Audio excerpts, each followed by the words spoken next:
Hello, my name is Joseph Trummel. I'm a physician assistant student, and I'll be presenting to you today a short presentation on major depressive disorder. We'll be discussing the various aspects, including the presentation, diagnosis, and treatment.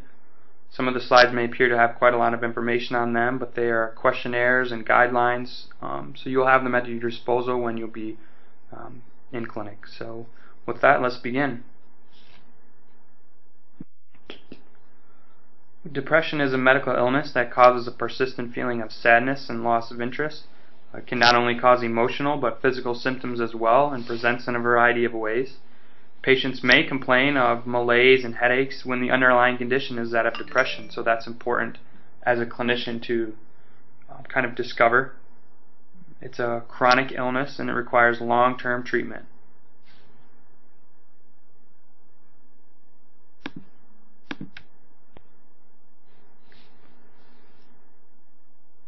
The DSM-4 is the Diagnostic and Statistical Manual for Mental Disorders. It's an official manual listing of psychiatric and psychological disorders published by the American Psychiatric Association. It's the standard classification of mental disorders used by mental health professionals and clinicians in the United States. It consists of three major components: the diagnostic classification, the criteria sets, and the descriptive text.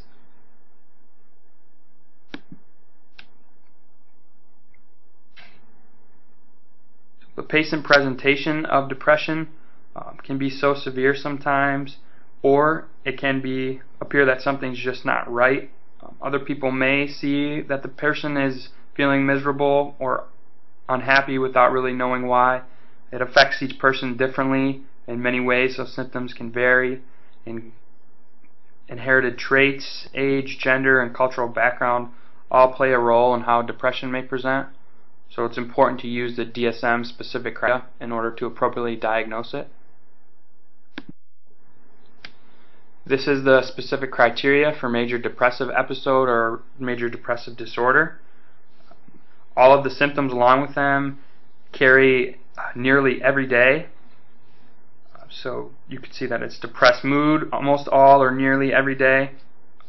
In children or adolescents, it can be an irritable mood, markedly diminished interest or pleasure, significant weight loss or gain, decrease or increase in appetite, insomnia or hypersomnia, psychomotor agitation, fatigue, feelings of worthlessness or excessive or inappropriate guilt, diminished ability to think or concentrate, recurrent thoughts of death or current suicidal ideation with or without a plan. This is just the criteria for a single or recurrent episode, so it takes into account that it's not a schizoaffective disorder or schizophrenia, delusional disorder, when there's never been any manic episodes, and we'll talk about mania and its importance here in a minute. So the screening for bipolar disorder, nearly 70% of people with bipolar disorder have received at least one misdiagnosis and have made it more than 10 years since the onset of their symptoms before receiving the correct diagnosis. So that MDQ screens for bipolar spectrum disorder, which is very important, as recognizing bipolar before prescribing antidepressants, which can instigate mania. That can be very dangerous for the patient. This is the mood disorder questionnaire, quite extensive. There are 13 in question 1. And if a patient answers yes to 7 or more of the 13 items, and yes to question number 2, and serious to question number 3, then there's a positive screen. And a positive screen should be followed by a comprehensive medical evaluation for bipolar spectrum disorder.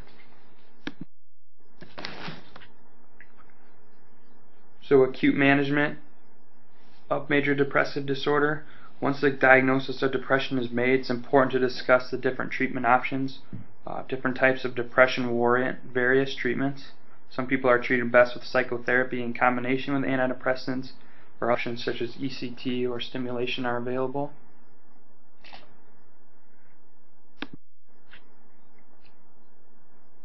So there are some factors to consider when using these medications. You have patient preference, prior response to medications, relative efficacy and effectiveness, safety, tolerability, and anticipated side effects, other co-occurring psychiatric or general motor conditions, potential drug interactions, and cost. As you can see, this is just the algorithm for your first, second, and third line. So these are some of the specific drugs that we saw in the treatment algorithm: the SSRIs, commonly used, the SNRIs, the atypical, the tricyclic antidepressants, and the MAOIs.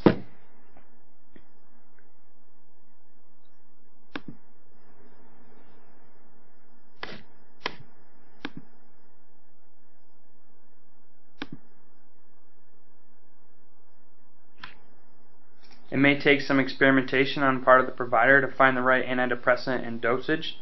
The correct combination might not come together right away, so it's important to understand that there are no instant solutions. We have to try different antidepressants to find the most effective drug regimen for each individual patient. In addition, the antidepressant may take several weeks to see any benefits. And when there are multiple medications being used or the depression is extremely severe, a psychiatrist should be consulted, as they are experts in this types of medication.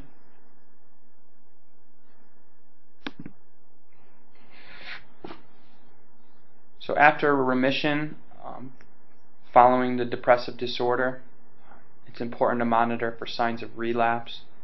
To reduce this risk, psychotherapy is recommended. Throughout treatment, you monitor the symptom status, the functional status, and the quality of life, the danger to self and others, the switches to mania, other mental disorders including alcohol or other substances, general medical conditions, and how the responsive treatment is going. So all these things had been considered before you can continue into remission as to not having any episodes. So thank you for your kind attention. Here are just some resources that were used in the presentation.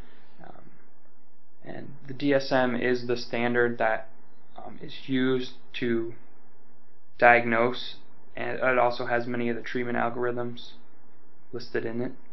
So good luck, and thank you.